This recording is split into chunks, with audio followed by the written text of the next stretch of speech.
Muhyiddin Perdana Menteri paling bodoh? Perikatan Nasional gagal bukan sebab UMNO. UMNO Sam Muhyiddin tidak gentleman? Tun M tegas tidak akan ada kerjasama antara PN dan Pejuang.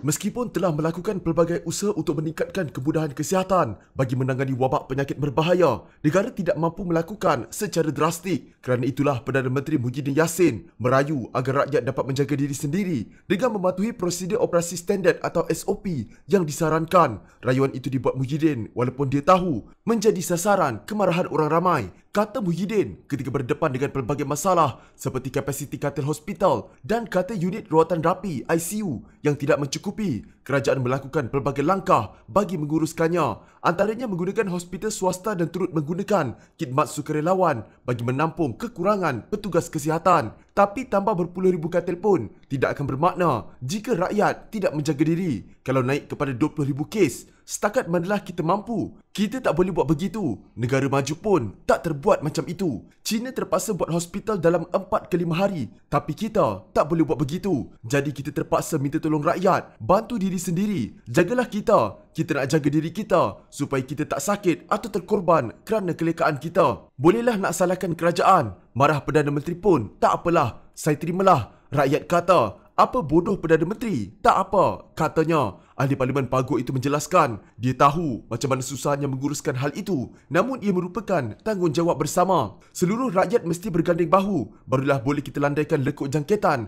wabak penyakit berbahaya. Katanya dalam bicara khas yang disiarkan secara langsung di RTM dan Bernama TV. Katanya demi memastikan urusan menangani wabak penyakit berbahaya berjalan lancar, dia memberi arahan agar apa sahaja permintaan Kementerian Kesihatan Malaysia KKM haruslah ditunaikan, termasuk keperluan kaki tangan dan kelengkapan. Apa diperlukan pihak KKM ini, saya arahkan. Dia minta apa saja pun, saya bagi, katanya. Selain aspek penjagaan kesihatan, Muhyiddin turut ditanya mengenai penguatkuasaan SOP yang didakwa sesetengah pihak sebagai berat sebelah dengan hukuman 2 darjat ke atas kumpulan masyarakat yang berbeza. Jawab Muhyiddin, kerajaan tidak akan mampu mengerahkan penguatkuasa yang cukup untuk memantau pematuhan SOP ke atas lebih 30 juta rakyat Malaysia, memberikan jaminan bahawa tidak ada berat sebelah dalam penguatkuasaan. Namun Muhyiddin mengakui mungkin ada pihak yang akan terlepas kerana faktor tidak cukup petugas yang memantau dan mengambil tindakan. Dari segi dasar, kita tak ada berat sebelah. Tak kira siapa, menteri ke, Perdana Menteri ke, siapa langgar dan memang ada bukti, mereka takkan terlepas daripada dikenakan hukuman,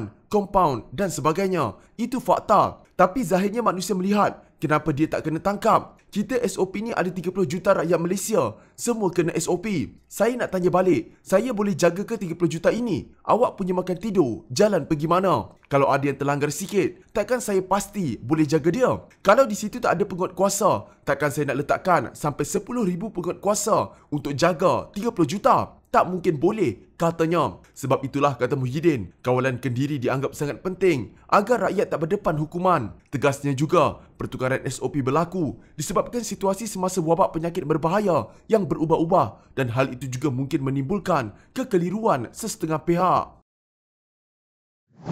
UMNO sekali lagi menjarakkan dirinya daripada kerajaan ketika sebahagian daripada ahli parlimennya menganggotai Kabinet Perikatan Nasional sekarang. Menyedari rasa resah orang ramai dengan keadaan semasa, Presiden UMNO Ahmad Zahid Hamidi menjelaskan tidak wajar parti itu dipalitkan dengan kegagalan Perikatan Nasional. Ia dibuat ketika keadaan politik negara dihangatkan dengan kemunculan pemidang kerajaan gagal di beberapa negeri dengan yang terbaru dikesan di Kelantan. Saya difahamkan ada usaha untuk memalitkan UMNO dengan kegagalan Kerajaan Perikatan Nasional. Saya fikir perkara ini wajar diperjelaskan sekali lagi supaya semua lebih terang dan faham, katanya dalam hantaran di media sosial. Bekas timbalan Perdana Menteri itu mengakui ada beberapa ahli parlimen UMNO menganggotai Kerajaan Perikatan Nasional namun mendakwa ia tidak bermaksud parti terlibat menentukan dasar-dasar negara. Kata Ahmad Zahid, segala ketetapan untuk negara termasuk mengenai dasar berkaitan pengurusan pandemik wabak penyakit berbahaya dibuat sepenuhnya oleh Kerajaan Perikatan Nasional. Penentuan dasar negara malah menjadi hak mutlak Kerajaan Perikatan Nasional sejak Ordinan Darurat dilaksanakan. Katanya lagi, untuk rekod pada asalnya, Perikatan Nasional berjaya menjadi kerajaan dengan adanya sokongan diberikan UMNO selepas Muhyiddin Yassin membawa Bersatu meninggalkan Pakatan Harapan. Ia berlaku ketika Pakatan Harapan mendapat mandat rakyat untuk menjadi kerajaan pusat dan hampir semua kerajaan negeri pada Mei 2018. UMNO bersama PAS memberikan sokongan kepada Bersatu selain gabungan Parti Sarawak untuk menguasai majoriti di Parlimen. Bagaimanapun, UMNO menjaratkan parti itu daripada Bersatu dan Perikatan Nasional tidak lama kemudian. Setiausaha Agung UMNO Ahmad Maslan pernah mengakui antara puncanya ialah kerana kes-kes mahkamah melibatkan pemimpin kanan parti itu masih diteruskan. Ahmad dan Ahmad Zahid adalah antara pemimpin kanan UMNO yang masih dibicarakan di mahkamah. UMNO sudah memutuskan akan menarik balik sokongan mereka kepada Perikatan Nasional, namun waktunya masih tidak ditetapkan. Di sebalik pendirian itu disokong majoriti perwakilan parti berkenaan. Ketika ini salah seorang naib Presiden UMNO, Ismail Sabri Yaakob, berkhidmat di bawah Muhyiddin sebagai Menteri Kanan. Kata Ahmad Zahid, tidak adil untuk mengaitkan semua kegagalan Perikatan Nasional dengan UMNO hanya kerana beberapa ahli parlimennya menerima tawaran menganggotai Kabinet Muhyiddin. Justru tidak patut ada pihak cuba menjebak UMNO dengan kegagalan Kerajaan Perikatan Nasional menangani penularan wabak penyakit berbahaya. Katanya, tambah ahli parlimen Bagan Datuk itu, banyak pandangan diberikan UMNO kepada Perikatan Nasional melalui kaedah luar parlimen, namun kebanyakan kurang diberi perhatian. Mengapa jadi begitu? Saya fikir semua orang boleh mengandaikan sebabnya, kata Ahmad Zahid.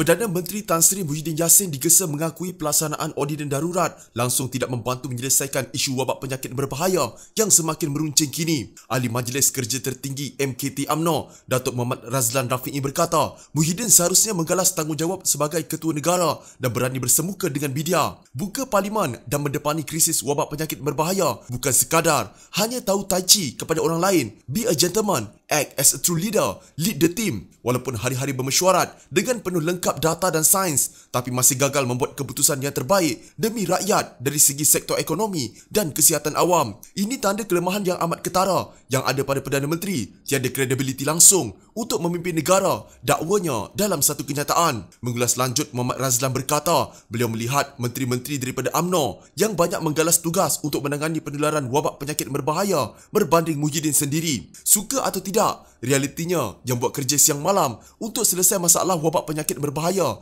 majoritinya menteri-menteri UMNO. Datuk Seri Ismail Sabri, Datuk Seri Dr. Adham Baba dan Khairi Jamaluddin. Mereka boleh dianggap frontliner Kerajaan Darurat Perikatan Nasional. Kebelakangan ini mereka dikecam tanpa ada belas kasihan oleh majoriti rakyat dan lebih menyedihkan daripada ahli-ahli UMNO sendiri. Kita bukan tak boleh balon atau kritik, tapi perlu tahu siapa yang perlu dipersalahkan sepenuhnya di atas kegagalan urusan berkaitan wabak penyakit berbahaya ini. Katanya lagi, sebelum ini Kerajaan Perikatan Nasional mengumumkan proklamasi darurat setelah mendapat perkenan jadi Pertuan Agong Al-Sultan Abdullah Riayatuddin Al-Mustafa Billah Shah pada 12 Januari lalu. Muhyiddin dalam pengumuman khas darurat pada hari sama menjelaskan bahawa jemaah menteri telah menasihati Yang di-Pertuan Agong mengeluarkan proklamasi darurat bagi seluruh negara menurut Perkara 150-1 Perlembagaan Persekutuan berkuat kuasa 11 Januari 2021 hingga 1 Ogos 2021. Perkara 150-1 itu antara lainnya memperuntukkan bahawa Yang di-Pertuan Agong boleh mengisytiharkan darurat jika baginda berpuas hati suatu darurat besar sedang berlaku menyebabkan keselamatan atau kehidupan ekonomi atau ketenteraman awam dalam persekutuan sedang terancam. Muhyiddin berkata, kerajaan tidak mahu mengulangi kesilapan dengan melaksanakan Perintah Kawalan Pergerakan PKP penuh untuk sesi 3.0 ini bagi mengelak ekonomi negara lumpuh. Malah Muhyiddin berkata, jika kerajaan melaksanakan PKP penuh sekalipun tetapi rakyat tidak mematuhi SOP, ia tidak akan berjaya. Parti Dr. Mahathir Mohamad Parti Pejuang Tanah Air atau Pejuang tidak berniat menyokong Kerajaan Perikatan Nasional semata-mata untuk didaftarkan. Dr. Mahathir dilapor The Malaysian Insight bahawa dia tidak akan sama sekali berunding perkara itu dengan Menteri Dalam Negeri Hamzah Zainuddin. Tidak. tak usah rundinglah, kita tidak akan bersama dengan mereka. Katanya, seperti dilapor, Dr. Mahathir turut menegaskan bahawa Hamzah menolak permohonan pendaftaran pejuang atas alasan politik. Permohonan pejuang untuk didaftarkan sebelum ini ditolak Jabatan Pendaftaran Pertubuhan ROS walaupun dikatakan telah memenuhi semua syarat yang ditetapkan. Dr. Mahathir yang juga pengerusi Pejuang percaya keputusan itu sengaja dibuat oleh Hamzah dan juga Perdana Menteri Muhyiddin Yassin untuk menyekat pejuang daripada bertanding pilihan raya. Hamzah Muhyiddin arah dalam pilihan raya, parti musuh tak dapat didaftar, jadi mereka boleh menang tanpa bertanding. Ini penipuan, kerajaan secara terbuka tipu rakyat, katanya. Pejuang sebelum ini turut menerima amaran keras daripada ROS untuk menghentikan semua aktiviti parti dan menghentikan penggunaan logo. Ikatan Demokratik Malaysia atau MUDA yang diterajui oleh Ahli Parlimen MUA, Syed Saddiq Syed Abdul Rahman juga masih gagal mendaftar dengan ROS yang turut dikaitkan dengan dakwaan atas campur tangan politik.